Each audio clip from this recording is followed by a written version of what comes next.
Story from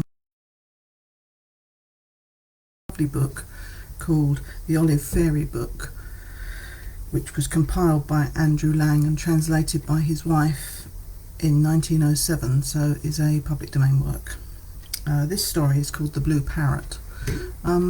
It's not like our fairy tales at all. It's kind of from somewhere else in the world, and it's a little odd and a little weird, and I like it because it's about magical transformations, and there are lots of sort of shapeshifters and people under spells, and it's very unusual and weird.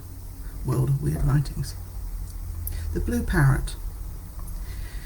In a part of Arabia where groves of palms and sweet-scented flowers give the traveller rest after toilsome journeys under burning skies, there reigned a young king whose name was Lino. He had grown up under the wise rule of his father, who had lately died, and though he was only 19, he did not believe, like many young men, that he must change all the laws in order to show how clever he was, but was content with the old ones which had made the people happy and the country prosperous. There was only one fault his subjects had to find with him, and that was that he did not seem to be in any hurry to be married, in spite of the prayers that they frequently offered him. The neighbouring kingdom was governed by the Swan Fairy, who had an only daughter, the Princess Hermosa, who was as charming in her way as Lino in his. The Swan Fairy always had an ambassador at the young king's court, and on hearing the grumbles of the citizens that Lino showed no signs of taking a wife, the good man resolved that he would try his hand at matchmaking, for, he said, if there is anyone living who is worthy of the Princess Hermosa, he is to be found here. At any rate, I can but try and bring them together. Now, of course, it was not proper to offer the princess in marriage, and the difficulty was to work upon the unconscious king so as to get the proposal to come from him. But the ambassador was well used to the ways of courts, and after several conversations on the art of painting, which Lino loved, he led the talk to portraits, and mentioned carelessly that a particularly fine picture had lately been made of his own princess. Though as for a likeness, he concluded, perhaps it is hardly as good as this small miniature which was painted a year ago. The king took it and looked at it closely. Ah, he sighed, that must be flattered. It cannot be possible that any woman should be such a miracle of beauty. If you could only see her, answered the ambassador. The king did not reply, but when the ambassador was not at all surprised, the following morning he was sent for into the royal presence. Since you showed me that picture, began Lino, almost before the door was shut, I have not been able to banish the face of the princess from my thoughts. I have summoned you here to inform you that I am about to send special envoys to the court of the Swan Fairy asking her daughter in marriage. I cannot, as you will understand, speak for my mistress in so important a matter, replied the ambassador, stroking his beard, in order to conceal the satisfaction he felt. But I know that she will certainly be highly gratified at your proposal. If that is so, cried the king, his whole face beaming with joy, then instead of sending envoys, I will go myself and take you with me. In 3 days my preparations will be made, and we will set out. Unluckily for Lino, he had for his neighbour on the other side a powerful magician named Ismenor, who was king of the Isle of Lions, and the father of a hideous daughter whom he thought the most beautiful creature that ever existed. Riquette, for such was her name, had also fallen in love with the portrait, but it was of King Lino, and she implored her father to give him to her for a husband. Ismenor, who considered that no man lived who was worthy of his treasure, was about to send his chief minister to King Lino on this mission, when the news reached him that the king had already started for the court of the Swan Fairy. Riquette was thrown into transports of grief, and implored her father to prevent the marriage, which Ismenor promised to do, and calling for an ugly and humpbacked little dwarf named Rabot, he performed some spells which transported them quickly to a rocky valley, through which the king and his escort were bound to pass. When the tramp of horses was heard, the magician took out an enchanted handkerchief, which rendered invisible anyone who touched it. Giving one end to Rabot and holding the other himself, they walked unseen amongst the horsemen, but not a trace of Lino was to be found. And this was natural enough, because the king, tired out with the excitement and fatigue of the last few days, had bidden the heavy coaches laden with presents for the princess to go forwards, while he rested under the palms with a few of his friends. Here Ismenor beheld them, all sound asleep, and casting a spell which prevented their waking until he wished them to do so, he stripped the king of all his clothes and dressed him in those of Rabot, whom he touched with his ring, saying, "Take the shape of Lino, until you have wedded the daughter of the Swan Fairy." And so great was the magician's power that Rabot positively believed himself to be really the king. When the groom had mounted Lino's horse and had ridden out of sight, Ismenor aroused the king, who stared with astonishment at the dirty garments in which he was dressed. But before he had time to look about him, the magician caught him up in a cloud and carried him off to his daughter. Meanwhile, Rabot had come up with the others, who never guessed for a moment that he was not their own master. "I am hungry," said he. "Give me something to eat at once." "May it please your majesty," answered the steward, "the tents are not even set up, and it will be at least an hour before your supper is served. We thought—" "Who taught you to think?" interrupted the false king rudely. "You are nothing but a fool. Get me some horse's flesh directly. It is the best meat in the world." The steward could hardly believe his ears. King Lino, the most polite man under the sun, to speak to his faithful servant in such a manner, and to want horse's flesh too. Why, he was so delicate in his appetite that he lived mostly on fruit and cakes. Well, there was no knowing what people would come to, and anyway, he must obey at once if he wished to keep his head on his shoulders. Perhaps after all it was love which had driven him mad, and if so, by and by he might come right again. Whatever excuses his old servants might invent for their master, by the time the procession reached the Swan Fairy's capital there were no more horses left, and they were forced to walk up to the palace on foot. Hiding their surprise as best they could, they begged the king to follow them, dismounting from their own horses as he, they supposed, preferred to walk. They soon perceived the Swan Fairy and her daughter awaiting them on a low balcony, under which the king stopped. "Madam," he said, "you may be surprised that I have come to ask your daughter's hand in some unceremonious fashion. But the journey is long, and I was hungry, and I ate my horse, which is the best meat in the world. And I forced my courtiers to eat theirs also. But for all that, I am a great king, and wish to be your son-in-law, and now that is settled, where is Hermosa?" "Sire," answered the queen, not a little displeased, as well as amazed at the king's manner, which was so different from anything she had been led to expect, "you possess my daughter's portrait, and it can have made but little impression on you if you don't recognize her at once." "I don't remember any portrait," replied Rabot, "but perhaps it may be in my pocket after all," and he searched everywhere, while the ladies in waiting looked on with astonishment, but of course found nothing. When he had finished, he turned to the princess, who stood there blushing and angry, and said, "If it is you who I have come to marry, I think you are very beautiful, and I'm sure, if I had even seen your portrait, I should have remembered it. Let us have the wedding as soon as possible, and, meantime, I should like to go to sleep, for your country is very different from mine, and I can assure you that after walking over stones and sand for days and days one needs a little rest." And without waiting for a reply, he bade one of the pages conduct him to his room, where he was soon snoring so loud that he could be heard at the other end of town. As soon as he was out of sight, the poor princess flung herself into her mother's arms and burst into tears. For 15 days she had had King Lino's portrait constantly before her, while the letter from their own ambassador speaking of the young man's grace and charm had never left her pocket. True, the portrait was faithful enough, but how could that fair outside contain so rough and rude a soul? Yet even this she might have forgiven had the king shown any of the signs of love and admiration to which she had been so long accustomed. As for her mother, the poor Swan Fairy was so bewildered at the extraordinary manners of her new son-in-law that she was almost speechless. Matters were in this state when King Lino's chamberlain begged for a private audience of Her Majesty, and no sooner were they alone than he told her that he feared that his master had suddenly gone mad, or had fallen under the spell of some magician.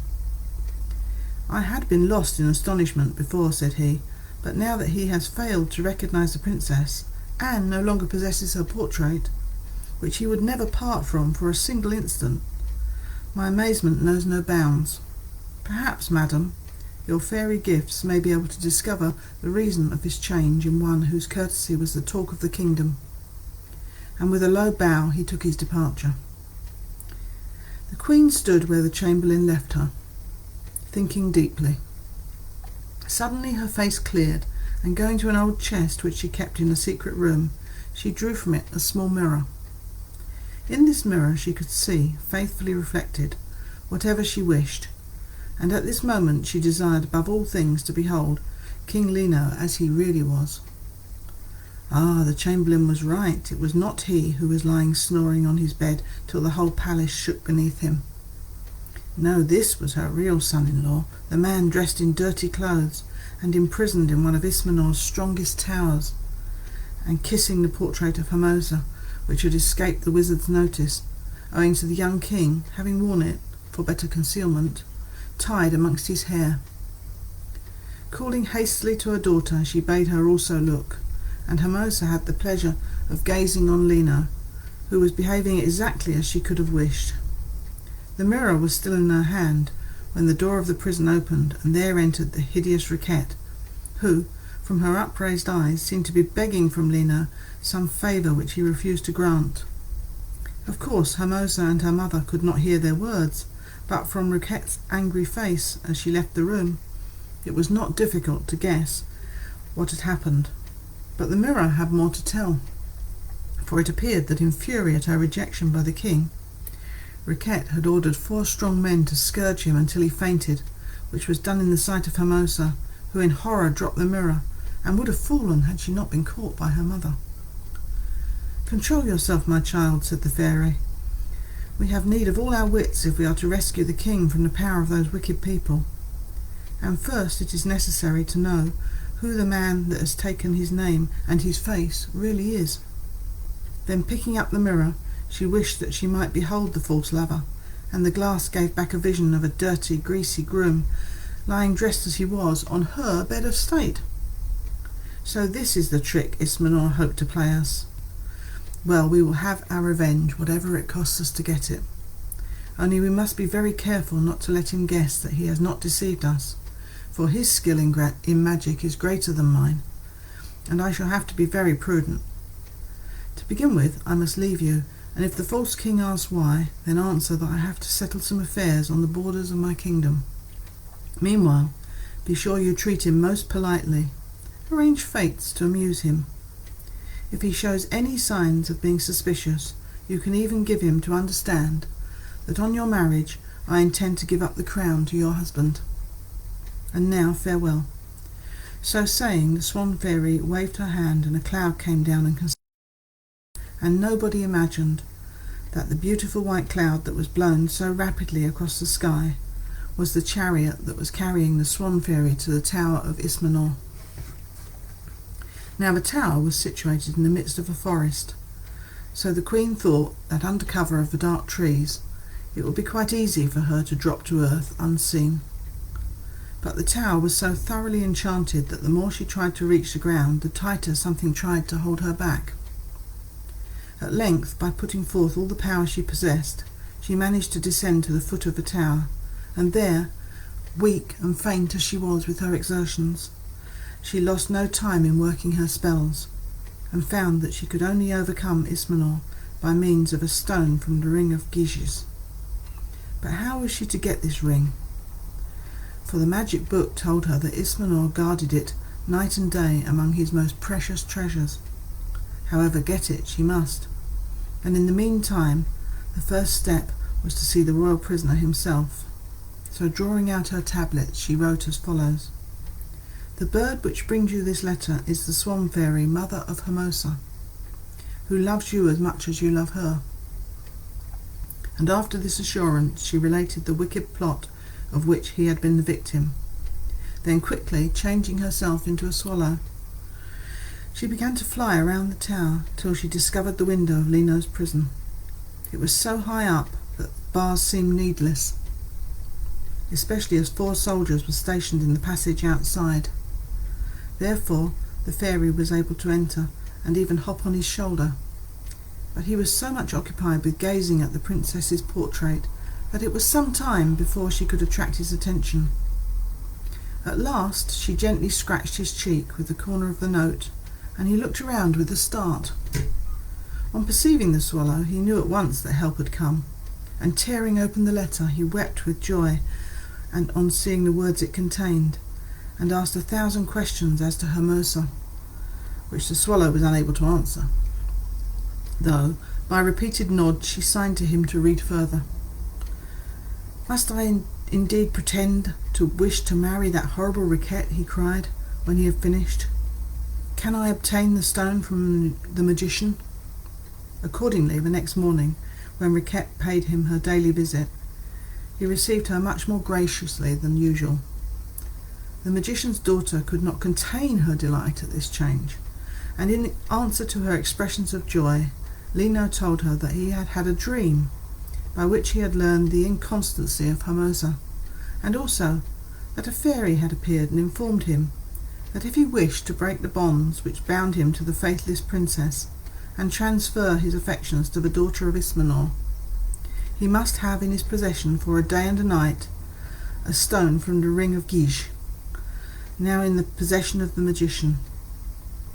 This news so enchanted Riquet that she flung her arms around the king's neck and embraced him tenderly, greatly to his disgust, as he would infinitely have preferred the sticks of the soldiers. However, there was no help for it, and he did his best to seem pleased, till Riquet relieved him by announcing that she must lose no time in asking her father and obtaining from him the precious stone. His daughter's request came as a great surprise to Ismenor, whose suspicions were instantly excited, but, think as he would, he could not see any means by which the king, so closely guarded, might have held communication with the Swan Fairy. Still, he would do nothing hastily, and hiding his dismay, he told Riquet that his only wish was to make her happy, and that as she wished so much for the stone, he would fetch it for her. Then he went to the closet where all his spells were worked, and in a short time he discovered that his enemy, the Swan Fairy, was at that moment inside his palace. "So that is it," he said, smiling grimly. "Well, she shall have a stone by all means, but a stone that will turn everyone who touches it into marble." And placing a small ruby in a box, he returned to his daughter. "Here is the talisman which will gain you the love of King Lino," he said, "but be sure you give him the box unopened, or else the stone will lose all its virtue." With a cry of joy, Riquet snatched the box from his hands and ran off to the prison, followed by her father, who, holding tightly the enchanted handkerchief, was able, unseen, to watch the working of the spell. As he expected, at the foot of the tower stood the Swan Fairy, who had the imprudence to appear in her natural shape, waiting for the stone which the prince was to throw to her. Eagerly she caught the box as it fell from the prince's hands, but no sooner had her fingers touched the ruby than a curious hardening came over her. Her limbs stiffened, and her tongue could hardly utter the words, "We are betrayed." "Yes, you are betrayed," cried Ismenor in a terrible voice. "And you," he continued, dragging the king to the window, "you shall turn into a parrot, and a parrot you will remain until you can persuade Hermosa to crush in your head."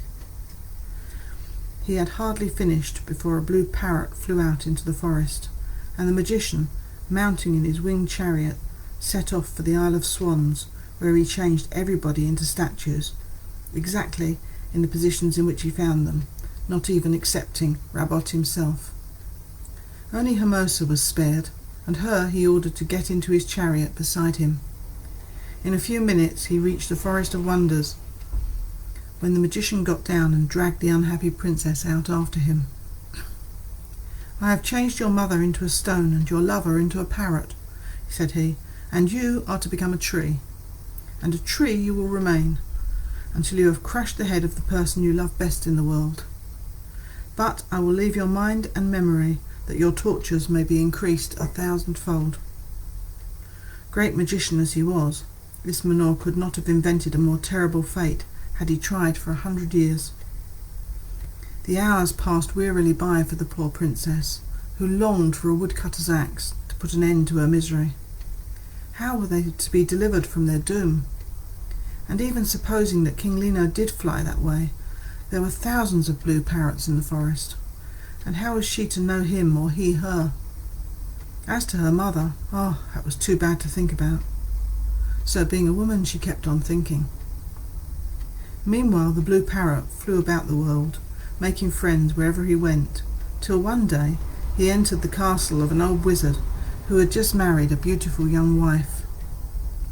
Grenadine, for such was her name, led a very dull life, and was delighted to have a playfellow, so she gave him a golden cage to sleep in, and delicious fruits to eat.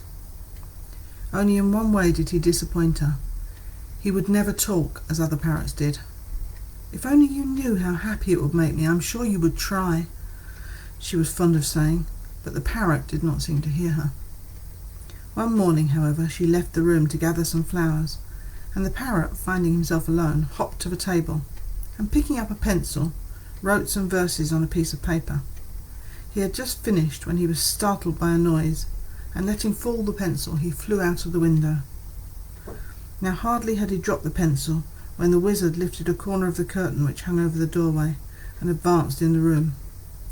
Seeing a paper on the table, he picked it up, and great was his surprise as he read, "Fair princess, to win your grace, I will hold discourse with you. Silence, though, were more in place than chattering like a cockatoo." "I half suspected it was enchanted," murmured the wizard to himself, and he fetched his books and searched them, and found that instead of being a parrot, the bird was really a king who had fallen under the wrath of a magician, and that magician the man whom the wizard hated most in the world.